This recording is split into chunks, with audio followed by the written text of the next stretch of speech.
ഹൈറേഞ്ചുകാരുടെ ഒരു സ്പെഷ്യൽ ഡിഷാണ് കേട്ടോ. കൂർക്കയും ബീഫുമാണ്.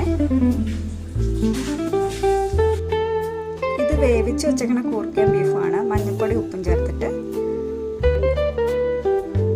ഇതിലേക്ക് വേണ്ട ചുവന്നുള്ളി, ഇഞ്ചി, വെളുത്തുള്ളി പേസ്റ്റ്, കറിവേപ്പില, പച്ചമുളക്, പെരുംജീരകം, മല്ലിപ്പൊടി, മുളക് പൊടി, പിന്നെ മീറ്റ് മസാല, ഗരം മസാല ഇതിൽ ചേർത്തിട്ട് നന്നായിട്ട് വഴറ്റണം.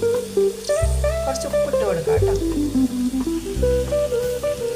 ഇപ്പം നമ്മുടെ സവാളയെല്ലാം നന്നായിട്ട് വഴന്നു വന്നിട്ടുണ്ട്. അതിലേക്ക് നമുക്ക് മുളക് പൊടി ചേർത്ത് കൊടുക്കാം.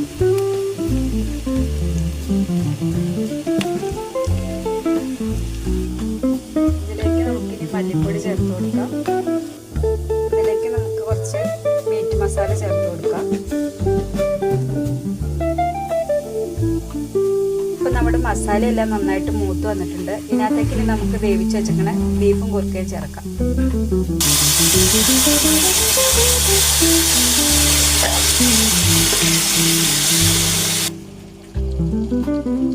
നന്നായിട്ട് ഇടയ്ക്കൊന്ന് മിക്സ് ചെയ്ത് കൊടുക്കണം.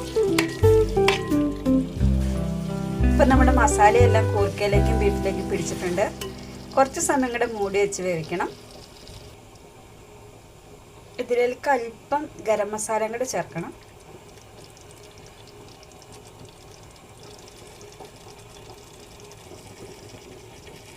ഇതാണ് നമ്മുടെ ഫൈനൽ റിസൾട്ട്. എല്ലാവരും ട്രൈ ചെയ്ത് നോക്കും. നല്ല ടേസ്റ്റാണ്.